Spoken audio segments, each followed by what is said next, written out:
வணக்கம். சிவன் மாந்திரீகம். இந்த மாந்திரீகத்தில் ஏவல் செய்து வசியம் செய்வது இப்படித்தான். ஏவல் செய்து வசியம் செய்கிறதுன்னு கேட்டிங்களேனாக்கா, முதல்ல 2 பாவையை செய்யணும். அந்த பாவையாகப்பட்டது மோகினி வசியத்துக்கு செய்கிற மாதிரி இருக்கக்கூடாது. மோகினி வசியம் செய்யணும்னா, மோகினி வசியத்திலிருந்து ஒருத்தரை மீட்டெடுக்கணும்னா, உளுந்த மாவால் வசியம் செய்கிறதுக்கு மாவை பயன்படுத்தணும். அப்புறமா புரச மரத்தால் ஒரு பொம்மையை செய்து அதை பயன்படுத்தலாம். அரச மரத்து ஒரு கிளையை வெட்டி அதில் ஒரு உருவ பொம்மையை செய்து அதன் மூலியமாக நாம் தெய்வ தேவதைகளையும் ராஜவசியத்தையும் நாம் செய்து வெற்றி பெறலாம். ஆலமரத்தில் இருக்கக்கூடிய ஒரு கிளையை வெட்டி அதில் இருக்கக்கூடிய ஒரு கிளையிலிருந்து ஒரு உருவ பொம்மையை செய்து அதிலிருந்தும் நாம் பல வகையான மாந்திரீக சித்துக்களை விளையாட முடியும். ஆனால் இப்போ நம்ம செய்திருக்கிறது ஏவல் வசியம். ஏவல் வசியன்றது கேட்டிங்கனாக்கா, இது அரிசி மாவுடன் சேர்த்து ஆலமரத்து மண், ஆலமரத்து வேர்கிட்ட இருக்கக்கூடிய மண், மாமரத்து வேர் பகுதியில் இருக்கக்கூடிய மண், இதோடு சேர்த்து ஆற்று மணல், இதனுடன் சேர்த்து யார் வசியம் செய்யணுமோ ஏவல் விட்டு அவங்களுடைய காலடி மண், யாரை வசியம் செய்யணுமோ அவங்களுடைய காலடி மண்ணோ, வசியம் செய்து கொள்கிறவங்க யாரோ அவங்களுடைய காலடி மண் தேவைப்படும். இப்போது ஒரு சிலருக்கு காலடி மண் இருக்காது. அவங்க வெளியூரில் இருக்காங்க, வெளிநாட்டில் இருக்காங்க, பிரிஞ்சு போயிட்டாங்க, உறவே இல்லைன்னு போயிட்டாங்க அப்படின்னு சொல்லக்கூடிய நிலையாக இருந்தால், யாரை வசியம் செய்யணுமோ அவங்களுடைய ஃபோட்டோவும் வசியம் செய்து கொள்கிறவங்களுடைய காலடி மண் ஃபோட்டோ இருந்தால் செய்யலாம். இல்லை 2 பேருடைய ஃபோட்டோ மட்டும் இருந்தாவே செய்திடலாம். ஏவல் வசியம். இந்த ஏவல் விரல்னு சொல்கிறதே கேட்டிங்கன்னாக்கா, இதில் 8 வகைப்படும். 1, ஒருத்தரை வசியம் செய்கிறதுக்கு ஏவல் பயன்படும். அடுத்தது ஒருத்தரை பிரிக்கிறதுக்கும் ஏவல் பயன்படும். ஒரு தொழிலை நல்லபடியாக முன்னேற்ற பாதைக்கு கொண்டு போகிறதுக்கு ஏவல் பயன்படும். ஒரு தொழிலை இல்லாமல் செய்கிறதுக்கும் ஏவல் பயன்படும். ஒரு குடும்பத்தை, சாதாரணமாக இருக்கிற ஒரு குடும்பத்தை எந்த விதமான பாதகமும் இல்லாமல் பெரிய அளவில் ஒரு சந்தோஷமும் மன நிறைவும் பல வகையான முன்னேற்ற பாதைக்கு கொண்டு போகிறதுக்கு ஏவலை செய்து வெற்றி பெற முடியும். அதே குடும்பத்தை நிலை குலைய வைத்து சர்வ நாசம் செய்யவும் ஏவலால் செய்ய முடியும். என்ன வசியம் செய்யணும்னாக்கா, இதுக்கு அரிசி மாவு, முச்சேந்தி மண், காலடி மண், மாமரத்து வேறுகிட்ட இருக்கக்கூடிய மண், அப்புறமா ஆலமரம், ஆற்று மணல், இந்த ஏவல் விட்டு வசியம் செய்யக்கூடிய ஃபோட்டோ, காலடி மண், துணி இப்படி வச்சு செய்திடலாம். இதை கெட்டது செய்யணும் அப்படின்ற ஒரு எண்ணத்தில் போனாங்கன்னாக்கா, அதுக்கு தேவையானதை கெட்டது செய்யக்கூடிய பொருட்களும் சில விலங்குகளுடைய பிச்சுக்களும் அதனுடைய கெட்ட பொருட்களும் பயன்படுத்த முடியும். இப்படி இதை பயன்படுத்தி ஒருத்தருக்கு மிகப்பெரிய ஒரு கெடுதலையும் நன்மையும் செய்வது தான் மாந்திரீகம். அதனால தான் மாந்திரீகத்துக்கு என்ன சொல்லியிருக்காங்கன்னு கேட்டிங்கனாக்கா அஷ்ட கருமம்னு சொல்லியிருக்காங்க. கருமம்னா கெட்டது செய்யக்கூடியது. இந்த கெட்டது செய்கிறதுலையும் சில விஷயங்களை செய்யக்கூடாதுன்ற விதிமுறை இருக்குது. என்னன்னு கேட்டிங்கனாக்கா, ஒருத்தருக்கு பகையாக இருப்பாங்க, அந்த பகைக்காக கூட ஒருத்தர் அழிக்க சொல்லுவாங்க.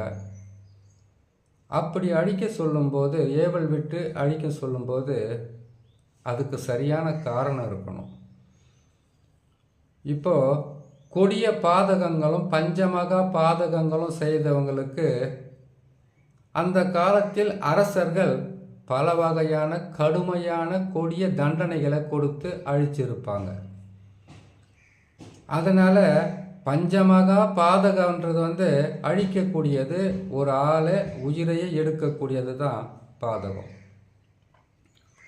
அந்த பாதகத்தை செய்யணும்னு கேட்டிங்கனாக்கா அதுக்கு அவங்க ஒரு குடும்பத்தை அழித்தவங்களும், ஒரு குடும்பத்தை நாசம் செய்தவங்களும், ஒரு குடும்பம் வாழ முடியாத அளவுக்கு ஒருத்தர் கொடுமை செய்கிறவங்களையும், ஆணாக இருந்தாலும் பெண்ணாக இருந்தாலும் எந்த மனிதர்களாக இருந்தாலும் அழிக்கக்கூடிய சக்தி படைத்தது தான் ஏவல். அந்த வரிசையில் இந்த ஏவல் விட்டு வசியம் செய்கிறதுன்னு கேட்டிங்கனாக்கா, இந்த ஏவல் செய்து வசியம் செய்கிறதுன்றது ஒரு வித்தியாசமாக இருக்கும். இது சுத்த பூஜையாகவும் வரும். அப்படி இல்லைன்னு கேட்டிங்கனாக்கா சில அசைவ பூஜையாகவும் வரும். இப்போ போடுறது கேட்டிங்கனாக்கா சுத்த பூஜையாகவே போடலாம். அசைவ பூஜையை இன்னொரு பதிவில் சொல்ல முடியும். ஏன்னு கேட்டிங்கன்னா பதிவு நீளம் அதிகமாக இருக்கும். அதனால் இதை இந்த உருவ பொம்மையை 2 செய்து அதுக்கு உயிரூட்ட மந்திரமாக சில மந்திரங்கள் இருக்குது. அந்த மந்திரங்களை பயன்படுத்தி இந்த உருவ பொம்மையை இப்போ நான் செய்திருக்கிற மாதிரி அலங்காரம் செய்து ஆறுகோண சக்கரத்தை போட்டு இதுக்கு பத்தி, சூடம், அவல், பொரி, கடலை, அதுக்கப்புறம் தாம்பூலம், இதனோடு சேர்த்து மணக்கிற பூன்னு சொல்லக்கூடிய மல்லிகைப்பூ, இதனுடன் சேர்த்து இனிப்பு பலகாரத்தையும் வச்சு இதுக்கு உயிர் ஊட்டணும். உயிர் ஊட்டக்கூடிய நாள் வெள்ளிக்கிழமை செய்யலாம், அமாவாசை செய்யலாம், பௌர்ணமியில் செய்யலாம். ஆனால் தவறான உறவாக இருந்தால் வசியம் செய்கிறது தப்பாக போகும். ஏன்னு கேட்டிங்கனாக்கா ஒரு உறவு வசியம் சொல்லிடுறாங்க, அந்த வசியமாகப்பட்டது தவறாக வரக்கூடாது. அன்பாக நேசித்த ஒருத்தர் பிரிஞ்சு போகிறாங்கன்னா அவங்களுக்கு வசியம் செய்கிறது ஏவல் விட்டு நல்லது. இல்லை நாங்கள் 2 பேரும் நல்ல நண்பர்களாக இருந்தோம், இடையில் யாரோ ஒருத்தர் செய்வனை செய்து பிரிச்சிட்டாங்கன்னா அவங்கள வசியம் பண்ணி கொடுக்கறது நல்லது. நல்ல கணவன் மனைவியாக வாழ்ந்துக்கிட்டு இருந்தவங்களை யாரோ ஒருத்தர் குடும்ப பிரச்சனைக்காகவும் சில பகையின் காரணமாக பிரிச்சிருப்பாங்க. கணவன் மனைவி பிள்ளைகள் அந்த குடும்பத்தில் இருக்கக்கூடிய ஒரு உறவை பிரிஞ்சு அதிகமாக கஷ்டப்படுவாங்க. அப்படி கஷ்டப்படுறவங்களுக்கு மிகவும் துணையாக இருக்கும் இந்த ஏவல் வசியம். ஏவல் வசியம் வந்துட்டாவே 2 பாவையை செய்யணும். அந்த 2 பாவையுமே ரொம்ப ரொம்ப அவங்களுக்கு ஃபோட்டோவை வச்சு, காலடி மண்ணை வச்சு, இல்லை வெறும் ஃபோட்டோவை கூட வச்சு வசியம் செய்துடலாம். அது ஃபோட்டோவை வைத்து வசியம் செய்கிறது அப்படின்றது 3 பதிவு வரும், அது தனியாகவே போடுறேன். இப்போதைக்கு இந்த மாதிரி அவங்களுக்கு செய்து வெள்ளிக்கிழமையில் வடக்கு திசையை நோக்கி அமர்ந்து 1008 உரு, அந்த ஆணுடைய பேரும் அந்த பெண்ணுடைய பேரும், பிரிந்த அந்த நண்பருடைய பேரும் இன்னொரு நண்பர்களுடைய பேரும், பிரிந்திருக்கிற அப்பா பிள்ளைங்க, அம்மா பிள்ளைங்க, குடும்பத்தில் இருக்கக்கூடிய பிரிந்தவங்களை வசியம் செய்கிறது. இந்த ஏவல் வசியை செய்து நாம் பெருசாக வெற்றி பெறணும்னு கேட்டிங்கன்னாக்கா அதுக்கு 4 நட்சத்திரம் மட்டும் போதாது. இந்த மாதிரி உருவ பொம்மைகளை செய்து கீழே போட்டு இருக்கக்கூடிய அறுகோண சக்கரத்தை முதல்ல தகுடை சுத்திகரிக்கணும். முதல்ல சுத்திகரிக்கிறதுனா என்னன்றதை பாருங்கள். அறுகோண சக்கரத்தை போடுறதுக்கு முன்னாடியே தகுடை எடுத்து அதை திருநீரால் ஒரு முறை சுத்திகரிக்கணும். அதுக்கப்புறம் பன்னீரால் ஒரு முறை சுத்திகரிக்கணும். அதுக்கப்புறம் மஞ்சள் நீரால் ஒரு முறை சுத்திகரிக்கணும். அதுக்கு பிறகு ஆறுகோண சக்கரத்தை போடணும்.